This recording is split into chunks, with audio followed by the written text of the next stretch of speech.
CSPS, du moins le site de l'école Bolontou B, où nous avons fait des normalisations sur ce site, dans la commune de Tibra.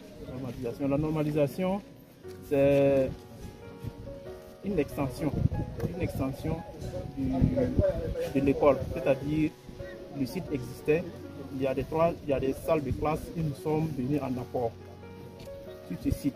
Donc sur ce site, ce que nous avons apporté comme bâtiment, comme infrastructure, on a 3 salles de classe, plus hall, plus magasin, plus un bureau de directeur, et une latrine scolaire PMR, c'est-à-dire pour les personnes à mobilité réduite, et une latrine enseignante. Voilà un peu ce que nous avons ajouté sur ce site.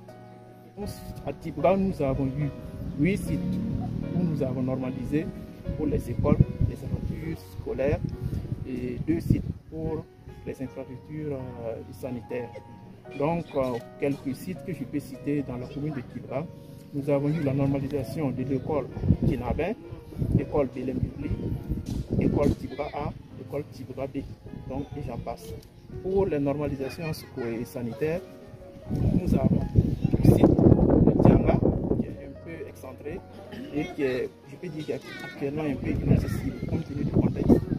Et le site de Mondré, qui se trouve à quelques mètres, environ 900 mètres d'ici. Parce qu'il faut noter que ces normalisations-là, nous prenons d'abord le besoin avec la commune et nous capitalisons ces infrastructures, ces informations-là que la commune a envoyées comme requête et nous allons maintenant analyser ce qui est éligible, ce qui est non éligible et voilà, et apporter. Donc ce que nous avons apporté comme infrastructure dans cette école-là, c'est comme si je disais 3 salles de classe, plus latrine PMR, plus latrine enseignante. Pour les centres de santé, il y a des sites où nous avons réalisé une maternité, un service pour c'est-à-dire un dépôt maigre. Il y a aussi des pôles pour accompagnants. On a aussi des latrines.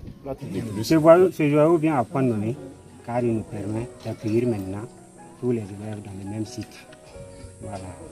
Et c'est un joyau en tout cas qui répond aux normes. Parce que ce joyau prend en compte tous les enfants, y compris les enfants en situation de handicap et de vulnérabilité.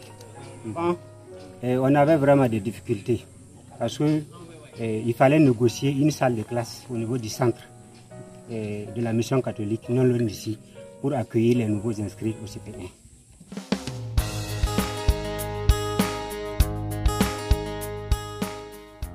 Il y a beaucoup d'avantages.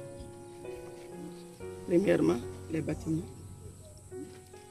Et au tout début, nos accompagnants avaient des soucis. Il n'y a pas assez d'hommes.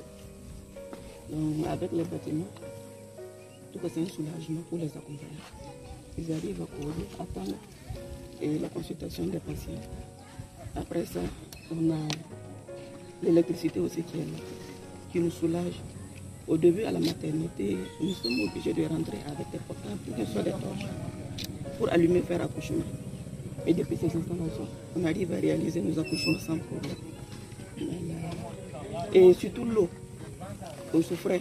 Au début, on partait à 1 km pour aller chercher l'eau. Venir à la maternité faire les accouchements, c'était pas simple pour nous. Voilà, depuis qu'on a eu le forage, c'est vraiment un ouf pour nous, ça nous a soulagé. Ça nous a beaucoup. Le dépôt qu'on avait au début, c'était un petit magasin.